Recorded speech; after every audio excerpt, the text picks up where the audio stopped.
ನಿಮ್ಮ ವಾರ್ಡ್ರೋಬ್ ಬಗ್ಗೆ ಮಾತಾಡೋಣವಾ? ನಿಮ್ಮ ಲೈಫ್ ಸ್ಟೈಲ್ ಆಯ್ತು, ಈಗ ನಿಮ್ಮ ಟೇಸ್ಟ್, ನಿಮ್ಮ ಅಭಿರುಚಿ ಬಗ್ಗೆ. ಇದು ಈ ಮನೆ ಆಕ್ಚುಲಿ ನಾವು ಕಟ್ಟಿದ್ 2 ವರ್ಷದ ಹಿಂದೆ. ಆಕ್ಚುಲಿ 2 ವರ್ಷದ ಹಿಂದೆ ನಾನು, ನನ್ನ ತಮ್ಮಂದಿರು, ನಮ್ಮ ತಂದೆ ತಾಯಿ ಎಲ್ಲ ಸೇರಿ, ನಮ್ಮ ಹಳೆ ಮನೆ ಇಲ್ಲೇ ಜಸ್ಟ್ ಹತ್ರದಲ್ಲೇ ಇದೆ. ಬಟ್ ಈಗ ನಮಗೆ ನಾವೆಲ್ಲರೂ ಈಗ ಮದುವೆ ಆಗಿದ್ದೀವಿ, ನಮ್ಮದೇ ಆದಂಥ ಮಕ್ಕಳಿದ್ದಾರೆ. ಸೊ ಎಲ್ಲರೂ ಬರ್ತಾ ಇರ್ತಾರಲ್ಲ, ಸೊ ಅವ್ರಿಗೆ ವ್ಯವಸ್ಥೆ ಆಗಬೇಕಾಗಿತ್ತು. ಮತ್ತು ನಾನು ರಾಜಕಾರಣದಲ್ಲಿ ಸಕ್ರಿಯವಾಗಿ ಇಲ್ಲೇ ಇರಬೇಕು ಅಂತ ನಿರ್ಧಾರ ತಗೊಂಡ್ಮೇಲೆ, ಮನೆ ಕಟ್ಟಲೇಬೇಕು ಅಂತ ಡೆಸಿಷನ್ ತಗೊಂಡ್ಮೇಲೆ, ಸೊ ಪ್ರತಿಯೊಬ್ಬರಿಗೂ ಒಂದೊಂದು ರೂಮು ಮಾಡ್ಕೊಂಡಿದ್ದೀವಿ. ಫ್ಯಾಮಿಲಿಯವರು ಯಾರು ಬಂದ್ರು, ನನ್ನ ತಮ್ಮಂದು 2 ತಮ್ಮಂದಿರ್ದು ಅವ್ರದೇ ಆದಂತ ಒಂದೊಂದು ರೂಮು. ಸೊ ನಂದು ರೂಮು ಇಲ್ಲಿ, ನಮ್ಮ ತಂದೆ ತಾಯಿ ಕೆಳಗಡೆ ಇದ್ದಾರೆ. ಇದು ನನ್ನ ರೂಮು ಇಲ್ಲಿ ಮೂಡಿಗೆರೆಯಲ್ಲಿ. ನನ್ಗೆ ಈ ರೂಮ್ ನ ನಮ್ಮ ಮನೆಯವರು ಅಲೋಕೇಟ್ ಮಾಡಿದ್ದಾರೆ. ಓಕೆ. ಇದೆಲ್ಲ ನನ್ನ ಚೈಲ್ಡ್ಹುಡ್ ಮೆಮರೀಸ್. ನನ್ನ ತಮ್ಮಂದಿರು ಅವಳಿ ಜವಳಿಯವರು. ಸೊ ಒಂಥರ ಐಡೆಂಟಿಕಲ್ ಟ್ವಿನ್ಸ್. ಆಗ ಹಿಡಿತಿದ್ರಿ? ಒಬ್ಬನಿ ಮೂಗ್ ಮೇಲೆ ಇದಿದೆ, ಮಚ್ಚೆ ಇದೆ ಗೌತಮ್ದು. ಸ್ವಲ್ಪ ಇವನ್ ಮುಖನೂ ಸ್ವಲ್ಪ ಅಗ್ಲ ಇದೆ. ಬಟ್ ಈಗ ದೊಡ್ಡವರಾದ್ಮೇಲೆ ಐಡೆಂಟಿಕಲ್ ಇಲ್ಲ, ಚೇಂಜ್ ಆಗಿದ್ದಾರೆ. ಹೌದು, ಚೇಂಜ್ ಆಗಿದ್ದಾರೆ. ಇಬ್ಬರು ಚೇಂಜ್ ಆಗಿದ್ದಾರೆ. ಒಂದೇ ರೀತಿ ಕಾಣಿಸೋದಿಲ್ಲ. ಇಲ್ಲಿ ನೋಡಿ, ನಾವು 3 ಜನ, ನೀವ್ ಕೇಳ್ತಾ ಇದ್ರಲ್ಲ ನಾವ್ ಹೇಗಿದ್ವಿ ಅಂತ, ನಾವ್ ಹಿಂಗೆ. ಇಬ್ರು ತಮ್ಮಂದಿರ? ಹೌದು. ನೀವು? ಸೊ ನಾನ್ ಯಾವಾಗ್ಲೂ ಒಂದ್ ರೀತಿ ಜವಾಬ್ದಾರಿ ತೋರ್ಸ್ಬೇಕಾಗಿರೋಳು ಅಕ್ಕ. ಇದು ನಂದು. ನೀವಾ? ಓ, ಆಗಿಂದನೂ ಸ್ಮೈಲಿಂಗ್ ಸ್ಟಾರ್. ನನಗಿದು ಇಷ್ಟ. ನನಗೆ ಈ ಫೋಟೋ ತುಂಬಾ ಅಂದ್ರೆ ತುಂಬಾ ಇಷ್ಟ. ಕ್ಯೂಟ್ ಆಗಿದ್ದೀರಾ. ವಿಧಾನಸೌಧ ಅಂದ್ರೆ ವಿಧಾನಸೌಧದಿಂದ ಆಗ ಶಾಸಕರ ಭವನಕ್ಕೆ ಹೋಗೋ ಟೈಮಲ್ಲಿ ತುಂಬಾ ಇನ್ನೂ ಗಾರ್ಡನ್ ಇದೆ, ಆಗೆಲ್ಲರೂ ಈಸಿಯಾಗಿ ಓಡಾಡಬಹುದಿತ್ತು. ಸೊ ಇಬ್ರು ಟ್ವಿನ್ಸ್ ಮಧ್ಯೆ ನೀವು ಹೌದು ರಾಣಿ ತರ ನಿಂತಿದ್ದೀರಾ. ಇಲ್ಲ, ಜವಾಬ್ದಾರಿ ಅಕ್ಕ ಆವಾಗ್ಲಿಂದ. ಹೌದು. ಇದು ನನ್ನ ಮಗಳು ಆರ್ಯ. ಇದೊಂದು 2 ಇಯರ್ಸ್ ಹಿಂದೆ ಇದು ಫೋಟೋ, ದೀಪಾವಳಿ ಹಬ್ಬದ್ದು ಮಾಡ್ಕೊಂಡಿದ್ದಾಳೆ. ನೀವು ಅಷ್ಟೇ ತುಂಬಾ ಬ್ಯೂಟಿಫುಲ್ ಆಗಿ ಕಾಣಿಸ್ತಾ ಇದ್ದೀರಾ. ಇದು MLA ಆದಮೇಲೆ ಫೋಟೋಶೂಟ್ ಆಯ್ತು ವಿಧಾನಸೌಧದಲ್ಲಿ. Retro look. ಅವ್ರು ಕೊಟ್ಟಿದ್ದು ಫೋಟೋಗ್ರಫರ್, ಅಲ್ಲಿದು ನಮ್ಮ ವಿಧಾನಸೌಧದ ಫೋಟೋಗ್ರಫರ್, ವಿಧಾನಸೌಧಕ್ಕೆ ಒಬ್ರು ಫೋಟೋಗ್ರಫರ್ನ ನೇಮಕ ಮಾಡಿದ್ರು. ಆಯ್ತಾ, ಎಲ್ಲಾ ಹೊಸ MLAಗಳದ್ದು ಫೋಟೋಶೂಟ್ ಮಾಡಿದ್ರು. ಎಲ್ಲ MLAಗಳು. ಮಹಾನಟಿ ಅಂತ ಒಂದು ಸಿನಿಮಾದಲ್ಲಿ ಆಕ್ಟ್ರೆಸ್ ಫೋಟೋ ಇರತ್ತಲ್ಲ, ಆ ತರ ಕಾಣಿಸ್ತಾ ಇದೆ ನಿಮ್ಮ ಟೂ ಮಚ್ ಸ್ಟೈಲಿಂಗ್ ಎಲ್ಲ. ಸೊ ಅದೇ ಇದು ನನ್ನ ರೂಮು. ಒಂದು ವಾರದಲ್ಲಿ 3-4 ಡೇಸ್ ಇಲ್ಲೇ ಇರ್ತೀನಿ. ಸೊ ಒಂದ್ ರೀತಿ ಇಲ್ಲಿ ಬಂದು 7 o'clock ಆದ್ಮೇಲೆ, ಅದೇ ನಾನು ಹೇಳಿದ್ನಲ್ಲ, ಸ್ವಲ್ಪ ಇದು ಮಾಡೋದು ಅಂದ್ರೆ ಧ್ಯಾನ ಮಾಡ್ತೀನಿ, ಚಾಂಟಿಂಗ್ ಮಾಡ್ತೀನಿ. ಆಗ ಮತ್ತೆ ಹೋಗಿ ವಾಕಿಗೆ ಹೋಗಿ ಬಂದ್ಬಿಟ್ಟು ಒಂದು ಶವರ್ ಎಲ್ಲ ತಗೊಂಡು ಆಮೇಲೆ ನನ್ನ ಇದ್ರಲ್ಲೇ ಅಂದ್ರೆ ನಂದೇ ಆದಂತ ಒಂದು ಪ್ರಪಂಚ ಅನ್ಸುತ್ತೆ. ಬಿಕಾಸ್ ರಿಲ್ಯಾಕ್ಸ್ ಮಾಡ್ಕೋಬೇಕು, ಸ್ವಲ್ಪ ಮೈಂಡನ್ನ ಕ್ಲಿಯರ್ ನನ್ನ ರೂಮಲ್ಲೇ ಜಾಸ್ತಿ. ನಾನು ಹೊರಗೆ TV ನೋಡೋದು ಕಡಿಮೆ, ಸೋಷಿಯಲ್ ಮೀಡಿಯಾ ಸ್ವಲ್ಪ ಜಾಸ್ತಿ ಫಾಲೋ ಮಾಡ್ತೀನಿ. ಸೊ ಅದರಲ್ಲಿ ನ್ಯೂಸು ಅದನ್ನೆಲ್ಲ ಅದರಲ್ಲೇ ಜಾಸ್ತಿ ತಿಳ್ಕೊಳ್ತೀನಿ. ವಾಟ್ಸಾಪಲ್ಲಿ ನಮ್ದೇನಾದರೂ ಪಾರ್ಟಿದ ಅಪ್ಡೇಟ್ಸ್ ಇದ್ದರೆ, ಅಥವಾ ನಂದು ಅಫಿಷಿಯಲ್ ಲೆಟರ್ಸ್ ಎಲ್ಲ ಬಂದಾಗ ನನ್ನ ಆಫೀಸ್ದು ಗ್ರೂಪ್ ಇದೆ, ಅದರಲ್ಲಿ ನನ್ನ PAಗಳಲ್ಲಿ ಕಳಿಸ್ಕೊಡ್ತಾರೆ. ಆ ಥರ ಕಮ್ಯುನಿಕೇಶನ್. ಸೊ ಜಾಸ್ತಿ. ನಿಮ್ಮ ವಾರ್ಡ್ರೋಬ್ಗಳ ಬಗ್ಗೆ ಮಾತಾಡೋಣ. ವಾರ್ಡ್ರೋಬ್ ಖಂಡಿತ ಇಲ್ಲಿ ನೀವು ಏನಂದ್ರೆ ನಿಮ್ದು ಸಾರಿ ಸ್ಟೈಲಿಂಗ್ ಕಂಪ್ಲೀಟ್ಲಿ ಡಿಫ್ರೆಂಟ್ ಅಲ್ವಾ? ಹೌದು. ಅಂದ್ರೆ ಸ್ವಲ್ಪ ಜಾಸ್ತಿ ಲಿನನ್ ಸೀರೆ ಯೂಸ್ ಮಾಡ್ತೀನಿ. ತಗೋಬಹುದು ಈಗ, ಅಥವಾ ಖಾದಿ, ಲಿನನ್, ಕಾಟನ್. ನನಗೆ ಸ್ವಲ್ಪ ಜಾಸ್ತಿ ಯಾವುದು ಅದಷ್ಟು ತಗೊಳ್ಳಿ. ಇದೆಲ್ಲ ಹೊಸ ಸೀರೆಗಳು. ಇಲ್ಲ ಪರವಾಗಿಲ್ಲ, ಸುಮ್ಮನೆ ಜನರಲ್. ಕಾಟನ್ ಸಾರೀಸ್ ಇದೆಲ್ಲ ಅಮ್ಮ ಕೊಟ್ಟಿರೋದು ಮೊನ್ನೆ ರೀಸೆಂಟ್ ಆಗಿ ಗಿಫ್ಟ್ ಆಗಿ. ನೀವು ಕಾಟನ್ ಸಾರಿ ಲವರ್ ಅನ್ಬೋದಾ? ಜಾಸ್ತಿ ಲಿನೆನ್ಸ್ ಹಾಕೊಂತೀನಿ, ಲಿನೆನ್ಸ್ ಹಾಕ್ತೀನಿ, ಸ್ವಲ್ಪ ಖಾದಿ. ಇದು ಲಿನೆನ್. ಸ್ವಲ್ಪ ಲಿನೆನ್ ಫಸ್ಟ್ ಪ್ರೆಫರ್ ಮಾಡ್ತೀನಿ, ಆಮೇಲೆ ಖಾದಿ ಮತ್ತೆ ಕಾಟನ್ ಅದನ್ನ ಸ್ವಲ್ಪ ಈಕ್ವಲ್ ಆಗಿ ಏನ್ ಆಗ ಸರಿ ಅನ್ಸುತ್ತೆ ಅದನ್ನ ಹಾಕೊಂತೀನಿ. ಬಟ್ ಆದ್ರೆ ನಾವು ರಾಜಕಾರಣಿಗಳಾಗಿ ಒಂದು 10-12 ಗಂಟೆ ಹೊರಗಡೆ ಇರ್ಬೇಕಾಗತ್ತೆ. ಸೊ ಅದರಿಂದ ನಾನು ಈ ತರ ಬಟ್ಟೆನ ಉಪಯೋಗಿಸ್ಲಿಕ್ಕೆ ಇಷ್ಟಪಡ್ತೀನಿ. ಸೊ ನೀವು ಮುಂಚೆ ನಿಮ್ಮ ಲೈಫ್ ಸ್ಟೈಲ್ಗೂ ಈಗೂ ಬಹಳ ಅಜಗಜಾಂತರ ವ್ಯತ್ಯಾಸ ಇದೆ. ಸೊ MLA ಆದ ನಂತರ ಸೊ ಏನು ಅಂದ್ರೆ ರೆಸ್ಪಾನ್ಸಿಬಿಲಿಟೀಸ್ ಇದೆ ಅಂತ ನಿಮ್ಮ ಸಾರಿ ಸ್ಟೈಲಿಂಗು ಡಿಫ್ರೆಂಟ್ ಆಗಿದೆಯಾ ಅಥವಾ ನಿಮಗೆ ಅದು ಇಷ್ಟನಾ? ಒಂದು ಆಫ್ಕೋರ್ಸ್ ಐ ಮೀನ್ ಈಗ ನೀವು ಜರ್ನಲಿಸ್ಟ್ ಆಗಿ ನಿಮ್ಮದೇ ಆದಂಥ ಒಂದು ಪರ್ಸ್ನಾಲಿಟಿ ಸ್ಟೈಲಿಂಗ್ ಜರ್ನಲಿಸ್ಟ್ ಥರ ಕಾಣಿಸೋ ಥರ ಒಂದು ಬಟ್ಟೆ ಹಾಕ್ಕೊಂತೀರ ಡ್ರೆಸ್. ಈಗ ಒಂದು ಸರ್ಕಾರಿ ಕಚೇರಿಯಲ್ಲಿ ಕೆಲಸ ಮಾಡುವಂಥ ಒಂದು ಮಹಿಳೆ ಕೂಡ ಅದೇ ರೀತಿ ಡ್ರೆಸ್ ಮಾಡ್ಕೊಂಡು ಹೋಗ್ತಾರೆ. ಒಬ್ಬರು ಡಾಕ್ಟರ್ ಥರ ಅವ್ರದ್ದೇ ಆದಂಥ ಕೋಟು, ಮತ್ತು ಒಂದು ಲಾಯರ್ ಥರ ಮಹಿಳೆ. ಅದೇ ರಾಜಕಾರಣಕ್ಕೆ ಬಂದ ಮೇಲೆ ಅದ್ರ ತಕ್ಕನಾಗಿ ನಾವು ರೆಡಿ ಆಗಿ ಹೋಗಬೇಕು, ಡ್ರೆಸ್ ಆಗಿ ಹೋಗಬೇಕು. ಯಾಕಂದರೆ ನಾವು ಜನರಿಗೆ ವಿಶ್ವಾಸ ಮೂಡಿಸುವಂಥ ಇದು ಬರಬೇಕು, ಅವರಿಗೊಂದು ನಮ್ಮ ಮೇಲೆ ಒಂದು ವಿಶ್ವಾಸ ಬರಬೇಕು. ನಾವು ಆ ಥರ ಕೆಲಸ ಮಾಡಲಿಕ್ಕೆ ಆ ಮಟ್ಟಕ್ಕೆ ಪ್ರೇರಣೆ ಮಾಡಲಿಕ್ಕೆ ನಾವು ಪ್ರೆಸೆಂಟ್ ಮಾಡ್ಕೋಬೇಕು. ಸೊ ಆ ಪ್ರಯತ್ನ ನಾನು ಮಾಡ್ತೀನಿ. ಬಟ್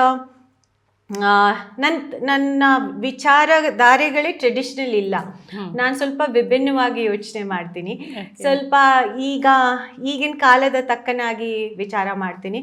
ಸೊ ಯಾವತ್ತೂ ನಾನು ಹೇಳ್ತೀನಿ, ನಾನು ಸಾಂಪ್ರದಾಯಿಕವಾದ ರಾಜಕಾರಣಿ ಅಲ್ಲ. ಸೊ ಸಾಂಪ್ರದಾಯಿಕವಾಗೇ ರೆಡಿಯಾಗಿ ಹೋಗಬೇಕು ಅಂತ ಇಲ್ಲ. ಅಂದರೆ ರಾಜಕಾರಣದಲ್ಲಿ ಎಲ್ಲರೂ ಸ್ವಲ್ಪ ವೈಟ್ ಮತ್ತು ಕಾಟನ್ ಜಾಸ್ತಿ ಹಾಕೊಳ್ಳೋಕ್ಕೆ ಒಂದು ಅಭ್ಯಾಸ ಇದೆ. ಬಟ್ ನಾನು ಬೇರೆ ರಾಜಕಾರಣಿಗಳು ಮಾಡ್ತಾರೆ, ಮಹಿಳಾ ರಾಜಕಾರಣೀಸು, ಬಟ್ ನಾನು ಸಿಲ್ಕ್ ಎಲ್ಲ ಪ್ರೆಫರ್ ಮಾಡೋದಿಲ್ಲ. ನನಗೆ ನನ್ನದೇ ಆದಂಥ ಒಂದು ಸ್ಟೈಲ್ ಮೊದಲಿಂದನೂ ಇತ್ತು. ಸೊ ಲೆನಿನ್ ಮತ್ತೆ ಕಾಟನ್ ವಿಭಿನ್ನವಾದ ಸ್ವಲ್ಪ ಕಲರ್ಸ್ ಯೂಸ್ ಮಾಡ್ತೀನಿ, ಕಲರ್ ಸ್ವಲ್ಪ ಜಾಸ್ತಿ ಯೂಸ್ ಮಾಡ್ತೀನಿ. ಹೌದು. ಸೊ ಯು ಲವ್ ಕಲರ್ಸ್ ಮತ್ತೆ ಸ್ಟೈಲಿಶ್ ಆಗಿರ್ಬೇಕು. ಬ್ಲೌಸಸ್ ಎಲ್ಲ ಸ್ವಲ್ಪ ಅದ್ರದೇ ಆದಂತ ನಮ್ದೇ ಟಾಪ್ಸ್ ತರ ಇಂಡೋ ವೆಸ್ಟರ್ನ್ ಸ್ವಲ್ಪ ಪರ್ಸನಾಲಿಟಿ, ನಮ್ದೇ ಆದಂತ ಒಂದು ಪರ್ಸನಾಲಿಟಿ ತೋರಿಸ್ಕೊಳ್ಳಿಕ್ಕೆ ಡ್ರೆಸ್ ಕೋಡ್. ಅಂದ್ರೆ ನನಗೇನು ಕಂಫರ್ಟಬಲ್, ನನಗೆ ಇದರಿಂದ ನನ್ನ ಆತ್ಮವಿಶ್ವಾಸ ಯಾವುದರಿಂದ ಜಾಸ್ತಿ ಆಗುತ್ತೆ ಆ ಥರ ಇರಲಿಕ್ಕೆ ನಾನು ಬಯಸ್ತೀನಿ. ಆ ಥರ ನಾನು ರೆಡಿ ಮಾಡ್ಕೊಂಡು ಹೋಗ್ತೀನಿ. ಇಷ್ಟೆಲ್ಲ ಬ್ಯುಸಿ ಶೆಡ್ಯೂಲ್ಸ್ ಇರುತ್ತೆ. ಸೊ ನಿಮ್ಮನ್ನು ನೀವು ಯಾವ ರೀತಿ ಆರೈಕೆ ಏನು ಮಾಡ್ತೀರಾ? So you look beautiful every time. ಅಲ್ಲ, ಇಟ್ಸ್ ಅನ್ ಎಫರ್ಟ್. ಇದು ತುಂಬ ಎಫರ್ಟ್. ನಾನು ಹೇಳಿದ್ನಲ್ಲ, ನಿದ್ದೆ ಸ್ವಲ್ಪ ಕಡಿಮೆ, ಬಟ್ ಅದನ್ನ ಜಾಸ್ತಿ ಮಾಡ್ಲಿಕ್ಕೆ ಶುರು ಮಾಡಿದ್ರೆ ಇನ್ನೊಂದು ಸ್ವಲ್ಪ ಹೆಲ್ಪ್ ಆಗುತ್ತೆ. ಜಾಸ್ತಿ ನೀರು ಕುಡಿತೀನಿ. ನೀರು at least in day minimum 8 glasses ನೀರು ಕುಡಿಲೇಬೇಕು.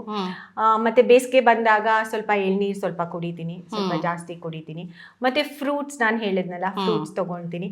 ಮತ್ತೆ ಆಗಾಗ ಸ್ಕಿನ್ ಸ್ಪೆಷಲಿಸ್ಟ್ ಹತ್ರ ಹೋಗ್ತೀನಿ. ಬಿಕಾಸ್ ಬಿಸಿಲು ತುಂಬಾ ಇರೋದ್ರಿಂದ, ಸ್ಪೆಷಲಿ ಬೇಸಿಗೆಲೆಲ್ಲ ನಾವು ತುಂಬಾ ಹೊರಗಡೆ ಓಡಾಡ್ತಾ ಇರ್ತೀವಿ. ಸೊ ಅದರಿಂದ ಸ್ವಲ್ಪ ಆಗಾಗ ಕನ್ಸಲ್ಟೇಷನ್ ಮಾಡಬೇಕು ಅಂತ ಬಂದಾಗ ತಮ್ಮನ್ನು ತಾವು ನೋಡ್ಕೊಳ್ಳಿಕ್ಕೆ ಏನು ಬೇಕು ಅದನ್ನ ಮಾಡ್ಕೋಬೇಕು. ಹೋಗ್ತಾ ಈಗ ನಮ್ಗೆ ಏಜ್ ಆಗ್ತಾ ನಮ್ಮನ್ನ ಇನ್ನೂ ಸ್ವಲ್ಪ ಜಾಸ್ತಿ ನೋಡ್ಕೋಬೇಕಲ್ಲ ಮಹಿಳೆಯರು. ನಿಮಗೆ ಗೊತ್ತಲ್ಲ, ನಾವು ಲೇಡೀಸ್ ಇದ್ದಾಗ you have to take care of your self. ಸ್ವಲ್ಪ ಆಮೇಲೆ ನಮ್ದು ಬೋನ್ ಕ್ಯಾಲ್ಸಿಯಂ ಸ್ವಲ್ಪ ಕಡಿಮೆ ಆಗುತ್ತೆ ಅಲ್ವಾ ಮಹಿಳೆಯರಿಗೆ. ಸೊ ಬನ್ನಿ ಕೂತ್ಕೊಳ್ಳಿ. ಬೋನ್ ಕ್ಯಾಲ್ಸಿಯಂ ಕಡಿಮೆ ಆಗುತ್ತೆ ಅಂತ ಗೊತ್ತಿದ್ದು, so you have to take adequate care. Okay. So ಅದನ್ನೆಲ್ಲ ಸ್ವಲ್ಪ ಆಸಕ್ತಿ ವಹಿಸ್ತೀನಿ. ಬಿಸಿ ಸ್ಕೆಡ್ಯೂಲ್ ಇದ್ರೇನು ಅದನ್ನೆಲ್ಲ ಇಂಪಾರ್ಟೆಂಟ್ ಅನ್ಸುತ್ತೆ. ನೀವು ಈಗ ಇಷ್ಟೆಲ್ಲ ನೀವು ಹೇಳಿದ್ರಲ್ಲ, so you are very highly educated. So ನೀವು ಈಗಿನ ಕಾಲದ ಪೊಲಿಟಿಷಿಯನ್ ಅನ್ಬೋದು. ಈಗ ಬರ್ತಾ ಇರಾ ಅಂತ ಬಹಳಷ್ಟು ಲೇಡೀಸ್ ಈಗ ನೀವು ಇನ್ಸ್ಪೈರ್ ಆಗ್ತೀರಾ ಬಹಳಷ್ಟು ಜನಕ್ಕೆ. ಅವರಿಗೆಲ್ಲ ಏನು ಕಿವಿ ಮಾತು ಹೇಳ್ತೀರಾ, ಏನು ಹೇಳ್ತೀರಾ?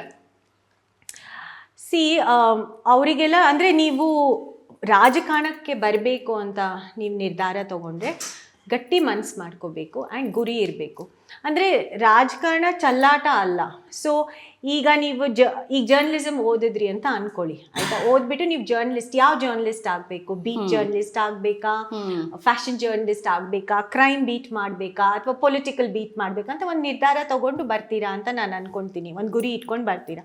ಸೊ ರಾಜಕಾರಣಕ್ಕೆ ಬರುವ ಮಹಿಳೆಯರು ಕೂಡ ಒಂದು ಗುರಿ ಇಟ್ಕೊಂಡು ಬನ್ನಿ. ಅಂದರೆ ನಾನು ಮುನ್ಸಿಪಾಲಿಟಿ ಎಲೆಕ್ಷನ್ ಮಾಡ್ತೀನಾ, ಗ್ರಾಮ ಪಂಚಾಯತಿ ಎಲೆಕ್ಷನ್ಗೆ ಕಂಟೆಸ್ಟ್ ಮಾಡ್ತೀನಾ, ಜಿಲ್ಲಾ ಪಂಚಾಯತಿಗ, ಅಥವಾ ಇಂಡೈರೆಕ್ಟ್ ಆಗಿ ನಾನು ಪಕ್ಷದಲ್ಲಿ ಕೆಲಸ ಮಾಡಿಕೊಂಡು ನಾಳೆ ಒಂದು ಚೇರ್ಮನ್ ಆಗಬೇಕು, ಅಥವಾ ಇನ್ನೊಂದು ಏನಾದರೂ ನನಗೆ ಸರ್ಕಾರ ಬಂದಾಗ ನನಗೆ ಜವಾಬ್ದಾರಿ ಸಿಗುವಂಥ ಕೆಲಸಗಳನ್ನ ಮಾಡಿಕೊಂಡು ಅಥವಾ ಗುರ್ತಿಸ್ಕೊಳ್ಳೋಕ್ಕೆ ನನಗೆ ಅವಕಾಶ ಸಿಕ್ಕಿದಾಗ ಅದನ್ನು ಮಾಡ್ತೀನೋ. So you decide. ಅಥವಾ ನಾನು ರಾಜಕಾರಣದಲ್ಲಿ ಸಕ್ರಿಯವಾಗಿ ನನಗೆ ಒಂದು ಗುರ್ತು ಸಿಕ್ಕಬೇಕಾಗಿದೆ, ಅದಕ್ಕೆ ನನಗೆ ಪಾರ್ಟಿ ಪೋಸ್ಟ್ ಸಾಕು, ಅದನ್ನು ಮಟ್ಟಕ್ಕೆ ನಾನು ಮಾಡ್ಕೊಂಡು ನಿಭಾಯಿಸ್ಕೊಂಡು ಹೋಗ್ತೀನಿ ಅಂತ ನೀವು ಡಿಸೈಡ್ ಮಾಡ್ಕೊಂಡು ಬಂದರೆ ಒಳ್ಳೆಯದು ಅಂತ ಅಂದ್ಕೊಳ್ತೀನಿ. ಕ್ಲಾರಿಟಿ ಇರಬೇಕು, ಏನು ಮಾಡಬೇಕು ಅಂತ ಇದ್ದೀರಾ ರಾಜಕೀಯದಲ್ಲಿ, ಆ ಕ್ಲಾರಿಟಿ ಇಟ್ಕೊಂಡು ಬಂದರೆ ನಾನು ಆ ಸಲಹೆ ಕೊಡ್ತೀನಿ. ಸುಮ್ಮನೆ ಮತ್ತೆ ಇಲ್ಲದಿದ್ದರೆ ಟೈಮ್ ವ್ಯರ್ಥ ಬಿಕಾಸ್ ಇಟ್ಸ್ ಲೈಕ್ ನಾನು ಇದನ್ನು ಮತ್ತೆ ಕಂಪ್ಯಾರಿಸನ್ ಮಾಡ್ತಾ ಇರ್ತೀನಿ. ಬಟ್ ಇದು ಒಂಥರ ಮೂವೀಸ್ ಒಳಗಡೆ ಬಂದಂಗೆ ಅಥವಾ ಟೆಲಿವಿಷನ್ ಇಂಡಸ್ಟ್ರಿ ಒಳಗಡೆ ಬಂದಂಗೆ, ಯಾವುದರಲ್ಲಿ ನಿಜವಾಗ್ಲೂ ಭವಿಷ್ಯ ಇದೇ ರೀತಿ ಆಗುತ್ತೆ ಅಂತ ಹೇಳಲಿಕ್ಕೆ ಸಾಧ್ಯ ಇಲ್ಲ ಅಲ್ವಾ? ಹೌದು. ಇರೋದೇ ಒಬ್ಬ ಹೀರೋ, ಒಬ್ಬ ಹೀರೋಯಿನ್. ಅದೇ ರೀತಿ ಇರೋ ಕ್ಷೇತ್ರಕ್ಕೆ ಒಂದೇ MLA ಇರೋದೇ 224. ಸೊ ಎಷ್ಟು ಜನಕ್ಕೆ ಅವಕಾಶ ಸಿಗಲಿಕ್ಕೆ ಸಾಧ್ಯ ಅಲ್ವಾ? ಒಂದು ಮೂವಿಯಲ್ಲಿ ಒಂದೇ ಹೀರೋಸ್ ಆಗಲಿಕ್ಕೆ ಸಾಧ್ಯ, ಅಷ್ಟೇ ಮೂವೀಸ್ ಪ್ರೊಡ್ಯೂಸ್ ಮಾಡ್ಲಿಕ್ಕೆ ಸಾಧ್ಯ, ಅಷ್ಟೇ ಸೀರಿಯಲ್ಸ್ ಮಾಡಲಿಕ್ಕೆ ಸಾಧ್ಯ. ಸೊ ಆ ಥರ ಇದ್ದಾಗ ಬಿ ವೆರಿ ಕ್ಲಿಯರ್, ಬಿಕಾಸ್ ಒಂದೊಂದ್ಸತಿ ಅದು ವರ್ಕೌಟ್ ಆಗಲ್ಲ. ಎಲ್ಲರೂ ಬಂದು ಹೀರೋಯಿನ್ ಆಗಲಿಕ್ಕೆ ಸಾಧ್ಯನಾ ಅಥವಾ ಎಲ್ಲರೂ ಬಂದ್ಬಿಟ್ಟು ಟೆಲಿವಿಷನಲ್ಲಿ ಲೀಡ್ ರೋಲ್ ಮಾಡಲಿಕ್ಕೆ ಸಾಧ್ಯನಾ? ಇಲ್ಲ. ಅದೇ ರೀತಿ ರಾಜಕಾರಣನೂ ಕೂಡ ಅದು ಹೋಗ್ತಾ ಹೋಗ್ತಾ ಪಿರಮಿಡ್ ಸ್ಟ್ರಕ್ಚರ್, ಪಿರಮಿಡ್ ಮೇಲ್ಗಡೆ ಬಂದಾಗ ಅಲ್ಲಿ ಒಬ್ಬ ವ್ಯಕ್ತಿ ಮಾತ್ರ ಇರಲಿಕ್ಕೆ ಸಾಧ್ಯ. ಹೌದು. ಸೊ ಆ ಸವಾಲುಗಳು, ಆ ಪ್ರಜ್ಞೆ ನಿಮಗಿದ್ರೆ I think it's fine to do politics. ಇಲ್ಲದಿದ್ರೆ ದಿಕ್ಕು ತಪ್ಕೊಂಡು ಹೋಗೋದು ತುಂಬ ಸುಲಭ ಇದರಲ್ಲಿ, ಗುರಿ ಇಲ್ದಲೆ. ಗುರಿ ಇಲ್ದಲೆ. ಸೊ ಅಷ್ಟೇ ನಾನು ಸಲಹೆ, ಅಷ್ಟೇ ಅಡ್ವೈಸ್. ಬಟ್ ಛಲ ಇರಬೇಕು, ಧೈರ್ಯ ಇರಬೇಕು, ಮುನ್ನುಗ್ಬೇಕು. ಅಂಜಿಕೆ ಇರಬಾರ್ದು. Okay, thank you. ನಿಮ್ಮ ವಾರ್ಡ್ರೋಬ್ ಬಗ್ಗೆ ಕೇಳಿದ್ದಾಯ್ತು.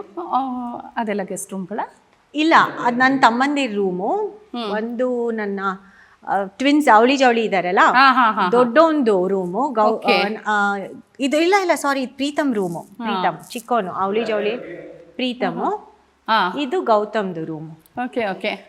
ಪ್ರೀತಮ್ ಇಲ್ಲಿ ಸ್ವಲ್ಪ ಜಾಸ್ತಿ ಬರ್ತಾನೆ, ಗೌತಮ್ ಸ್ವಲ್ಪ ಕಡಿಮೆ. ಅಂದ್ರೆ ಅವನು ಪ್ರೀತಮ್ 10 ದಿನಕ್ಕೆ ಒಂದ್ಸತಿ ಬರ್ತಾನೆ. ಗೌತಮ್ ಸ್ವಲ್ಪ ಬಿಗ್ ಬಾಸ್ ಚೇರ್ ಇಟ್ಬಿಟ್ಟಿದಿರಲ್ಲ? ಇಲ್ಲ, ಆಕ್ಚುಲಿ ಇದು ಒಂದ್ ಚೇರ್ನ ನನ್ನ ತಮ್ಮಂದಿರು ತುಂಬಾ ಇಷ್ಟಪಟ್ಟು ಮಾಡಿಸಿದ್ರು. ಏನು ಅಮ್ಮ ಹೇಳಿದ್ರು, ಈಗ ವಾಸ್ತು ಪ್ರಕಾರ ಇಲ್ಲಿ ಕೂತ್ಕೋ ಅಂತ. ಈ ಚೇರ್ ಅಲ್ಲಿತ್ತು, ಬಟ್ ಆದ್ರೆ ದೇವ್ರ ಮನೆ ಅಲ್ಲಿರೋದ್ರಿಂದ ದೇವ್ರ ಮೇಲೆ ಏನು ನಾವು ಭಾರ ಇಡಬಾರ್ದು. ಸೊ ನಾವಾಗಾದ್ರೆ ಎಂಟರ್ಟೈನ್ಮೆಂಟ್ ಕ್ವಶನ್ಸ್ ಕೇಳ್ತೀವಿ. Entertaining entertainment related. ಆಯ್ತು. ಸೊ ಈಗ ಸಂಪೂರ್ಣ ರಾಜಕೀಯದ್ದು ಅಲ್ಲ, ನಿಮ್ಮ ಲೈಫ್ ಸ್ಟೈಲು ಯಾವುದೂ ಅಲ್ಲ. ಸೊ ನಿಮಗೆ ಇಷ್ಟವಾದ ಸಿನಿಮಾ ಯಾವುದು? ಇಷ್ಟವಾದ ಸಿನಿಮಾ ಅಂದರೆ ನನಗೆ ಜಾಸ್ತಿ ಬೇಗ ನೆನಪು ಬರೋದು ಅಂದರೆ DDLJ. ಓಕೆ. ನಿಮಗೆ ಇಷ್ಟವಾದ ಹಾಡು ಯಾವುದು? ಜೊತೆಯಲ್ಲಿ. ಓಕೆ. ಕನ್ನಡದ ಯಾವ ಸಿನಿಮಾ ನಿಮಗೆ ಭಾಳ ಮತ್ತೆ ಇಷ್ಟ, ಮತ್ತೆ ನೋಡಬೇಕು ಅನ್ಸುತ್ತೆ?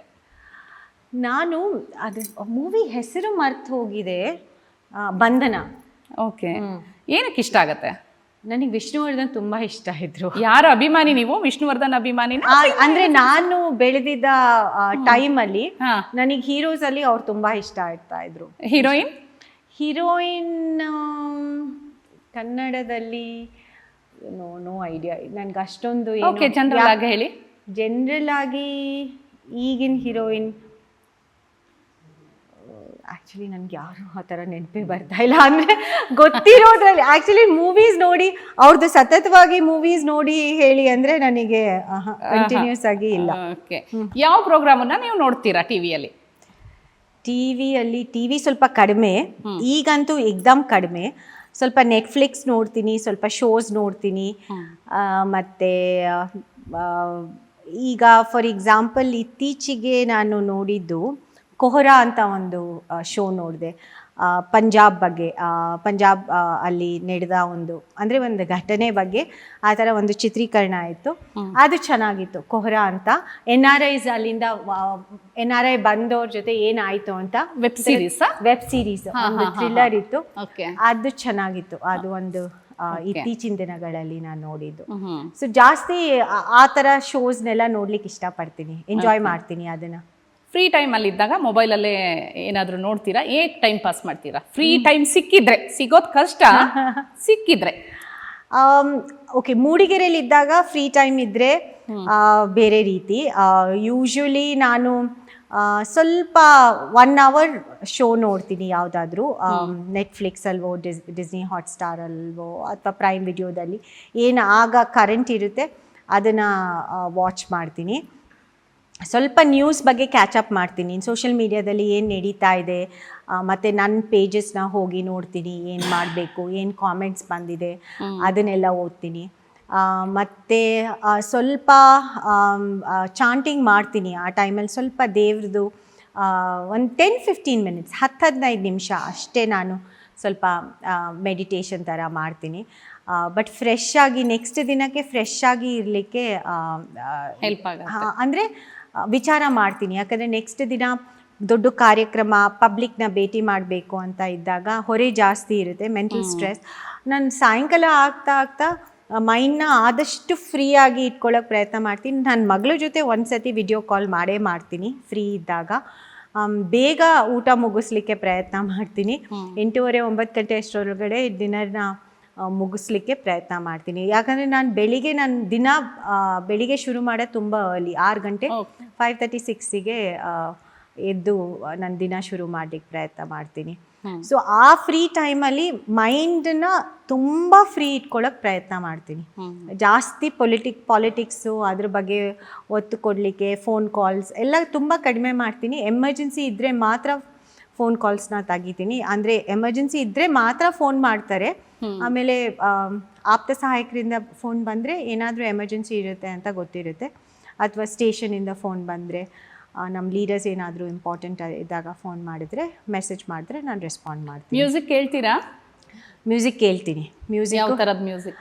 ಎಲ್ಲ ರೀತಿ ಮ್ಯೂಸಿಕ್ಕು ನಾನು ಕೇಳ್ತೀನಿ. ಇದು ಒಂದು ಈ ಥರದೇ ಮ್ಯೂಸಿಕ್ಕು ಅಂತ ಏನೂ ಇಲ್ಲ. ಸ್ವಲ್ಪ ಎಲ್ಲ ರೀತಿನೂ ರ್ಯಾಪು ಕೇಳ್ತೀನಿ, ದೇವ್ರ ಮ್ಯೂಸಿಕ್ಕು ಕೇಳ್ತೀನಿ, ಪಾಪು ಕೇಳ್ತೀನಿ, ವೆಸ್ಟರ್ನ್ ಮ್ಯೂಸಿಕ್ಕು ಕೇಳ್ತೀನಿ.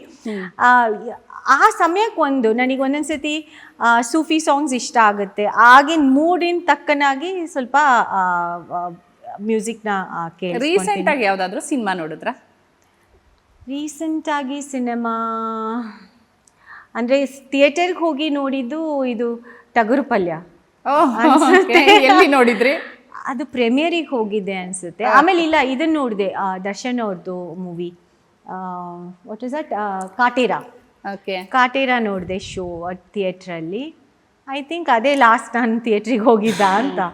ಇಂತಹ ಮತ್ತಷ್ಟು ವಿಡಿಯೋಗಳಿಗಾಗಿ ವಿಶ್ವವಾಣಿ ಟಿವಿ ಸ್ಪೆಷಲ್ ಲೈಕ್ ಮಾಡಿ, ಶೇರ್ ಮಾಡಿ, ಸಬ್ಸ್ಕ್ರೈಬ್ ಮಾಡಿ. ಧನ್ಯವಾದಗಳು.